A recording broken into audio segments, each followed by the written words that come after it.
Fernando ang hari ng Berbanya. Siya'y iginagalang ng lahat, mahirap man o mayaman. Pantay siyang humatol sa lahat ng kanyang nasasakupan. Kanyang tinitimbang ang mga desisyong bibitawan. Dahil dito, siya'y hinangaan ng mga hari sa iba pang kaharian. Ang kanyang butihing asawa ay si Doña Valeriana. Siya'y ubod ng ganda at walang katulad ang kabaitan. Mayroon silang 3 anak na lalaki na pinakamamahal. Si Don Pedro ang panganay na may magandang tindig. Si Don Diego ang pangalawa na may pagkamahiyain at mahinahon magsalita. At si Don Juan na bunso, siya'y mabait at mapagmahal.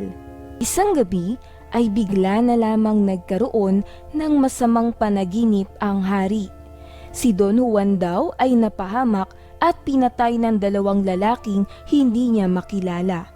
Matapos mapaslang ay itinapo ng katawan nito sa isang balon. Nagising ang hari na may matinding kalungkutan. Nagkasakit siya ng malubha. Naging mahina at payat ang kanyang katawan. Sinubukan nilang lumapit sa iba't ibang doktor kung ano ang sakit ng hari. Subalit walang makatukoy nito. Hanggang sa isang manggagamot ang nakatuklas. Ayon sa kanya, ang sakit ng hari ay dahil sa kanyang masamang panaginip at ang tanging lunas lamang nito ay ang awit ng ibong Adarna. Mailap ang ibon na ito, kaya gabi lamang lumalagi sa punong makinang, ang Piedras Platas na matatagpuan sa Bundok Tabor. Nainip sa paghintay ang kaharian sa pag-uwi ng 2 prinsipe. Hindi mapalagay si Haring Fernando na naging dahilan ng paglala ng kanyang sakit. Gustuhin man ng hari na ipadala si Don Juan ay natatakot din siyang baka ito ay hindi na rin makabalik. Si Don Juan ay naghintay lamang ng utos mula sa kanyang ama, subalit ang kanyang puso ay nagdurusa sa nangyari sa kanyang mga kapatid. Lalo pa nang lumubha ang karamdaman ng kanyang ama. Ayaw niyang mamatay ang kanyang ama, kung kaya't humingi na si Don Juan ng bendisyon sa kanyang mga magulang. Kung hindi siya pahihintulutan ng mga ito, ay aalis siya ng walang paalam. Malungkot na pinayagan ni Haring Fernando at Reina Valeriana ang kanilang bunsong anak. Naglakbay si Don Juan na may baong 5 pirasong tinapay at walang kabayong dala. Nagdarasal siya sa tuwi-tuwi na sa Inang Birhen na ilayo sa lahat ng kapahamakan sa kanyang paglalakbay. Narating niya ang Bundok Tabor sa loob ng 4 na buwan at doon ay may nakitang isang matandang may sakit na ketong. Nanlimos ng makakain ang matanda kay Don Juan. Kaagad na dinukot ng prinsipe ang natitirang isang tinapay at masayang inabot ito sa matanda. Bilang kapalit sa pagtulong nito sa kanya, ay tinuro ng matanda na huwag mahuhumaling sa ganda ng punong kanyang makikita. Sa halip ay magtungo siya sa bahay na kanyang makikita malapit sa puno. Naroon ang taong magtuturo sa kanya kung paano mahuhuli ang Adarna.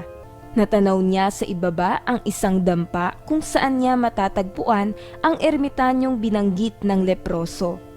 Ibinahagi sa kanya ng ermitanyong ito ang mga kagamitang kakailanganin niya sa paghuli sa Adarna. Ang labaha, 7 dayap, at ang mahiwagang tali. Binilinan din siya ng ermitanyo na punuin ng tubig ang bangang ibibigay nito at ibuhos sa 2 bato na makikita niya sa ilalim ng puno. Tinungo na nga ni Don Juan ang puno ng Piedras Platas. Matyaga siyang naghintay sa pagdating ng ibon. Matapos ang mahabang paghintay, ay dumapo na nga ang pagod na ibon mula sa kanyang paglalakbay. Sinimulang umawit at magpalit ng balahibo ng 7 ulit ng Adarna.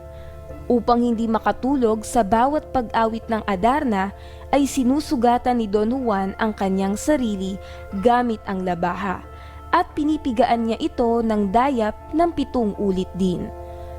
Nang makatulog na ang Adarna, ay saka ito sinunggaban ni Don Juan at ginapos gamit ang mahiwagang tali.